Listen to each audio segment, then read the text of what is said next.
পেরিয়ে গেছে গাজা যুদ্ধের ৯ মাস। অবরুদ্ধ ভূখণ্ডের একাধিক এলাকায় এখনো শক্ত প্রতিরোধ করে যাচ্ছে ফিলিস্তিনি প্রতিরোধ যোদ্ধারা। ইসরায়েলি সেনা ও তাদের সামরিক স্থাপনা লক্ষ্য করে হামলার পরিমাণও বাড়িয়েছে অনেক। বুধবার দিনভর বিভিন্ন ফ্রন্টে সফল অপারেশনের কথা জানিয়েছে তারা। এদিন পরিচালিত বেশিরভাগ অপারেশন ছিল উত্তর গাজার তাল আল হাওয়া ও আল সুজাইয়াতে।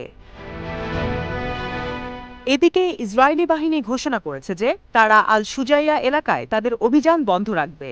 ঘোষণাটি প্রতিরোধ যোদ্ধাদের পরিচালিত ক্রমাগত হামলার ফলাফল কিনা তা স্পষ্ট নয়, যদিও ওই এলাকায় প্রতিরোধ যোদ্ধাদের অবিচল উপস্থিতি এবং তাদের শক্তিশালী অপারেশনাল ক্ষমতা যুদ্ধের মোড় ঘুরিয়ে দিচ্ছে। বুধবার আল-কুদস ব্রিগেড জানিয়েছে তাদের যোদ্ধারা দক্ষিণ পূর্ব আল সুজাইয়ার পাহাড়ের চূড়ায় অবস্থানরত ইসরায়েলি বাহিনীকে টার্গেট করে মর্টার শেল নিক্ষেপ করেছে। এছাড়া ফ্রন্টলাইন থেকে ফিরে আসা যোদ্ধারাও বেশ কয়েকটি হামলার কথা জানিয়েছে, যার মধ্যে ইহুদিবাদী সেনাদের সাথে সরাসরি সংঘর্ষ এবং গেরিলা অপারেশনের মতো ঘটনাও আছে।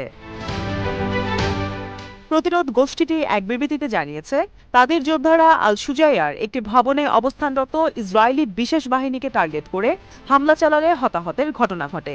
এছাড়া একটি স্নাইপার ইউনিট দক্ষিণ পূর্ব আল সুজাইয়ার পাহাড়ের কাছে একজন ইসরায়েলি সেনাকে গুলি করে। উদ্ধারকারী হেলিকপ্টার তাল আল হাওয়া থেকে হতাহত ইসরায়েলি সেনাদের সরিয়ে নিয়ে যায় বলে জানিয়েছে গোষ্ঠীটি।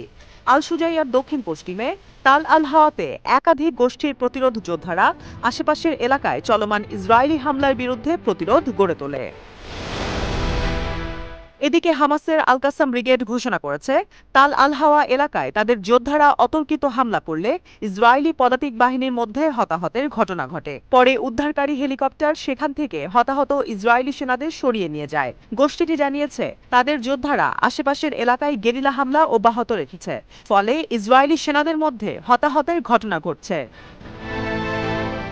আল কাসাম যোদ্ধারা ইসরায়েলি বাহিনীকে টার্গেট করে অতর্কিত হামলা চালালে সেখানে সেনা হতাহতের ঘটনা ঘটে। পরে ইসরায়েলি সামরিক উদ্ধারকারী হেলিকপ্টারগুলো তাদের সরিয়ে নেয়। বুধবার ফ্রন্টলাইন থেকে ফিরে আসা আল কাসাম যোদ্ধারা বলেছে তারা তাল আল হাওয়াতে দুটি সাওয়াজ বিস্ফোরক এবং একটি আল ইয়াসিন ট্যান্ডেম রকেট ব্যবহার করে 3টি ইসরায়েলি মেরকাভা ট্যাঙ্কে হামলা করে। এছাড়াও অন্যান্য ফিলিস্তিনি প্রতিরোধ গোষ্ঠীগুলো আশেপাশের ইসরায়েলি বাহিনীকে টার্গেট করে বিভিন্ন অপারেশনে অংশ নিয়েছে।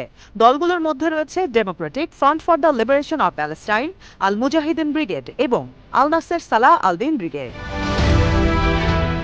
Popular Front for the Liberation of Palestine's Abu Ali Mustafa Brigade নিশ্চিত করেছে গাজার শিল্প এলাকায় তাদের অপারেশনের পর ইসরায়েলি সেনা পরিবহনে ব্যবহৃত একটি ইসরায়েলি উদ্ধারকারী হেলিকপ্টারকে ওই এলাকায় জরুরি অবতরণ করতে দেখা গেছে। এছাড়া রাফাতে আল ব্রাজিল এলাকায় আল কাসাম যোদ্ধাদের অতর্কিত হামলার মুখে পড়ে ইসরায়েলি বাহিনী। সেখানে একটি আইইডি বিস্ফোরণ ঘটানো হলে ইসরায়েলি সামরিক প্রকৌশল বাহিনীর সদস্যদের মধ্যে বেশ কিছু হতাহতের ঘটনা ঘটে।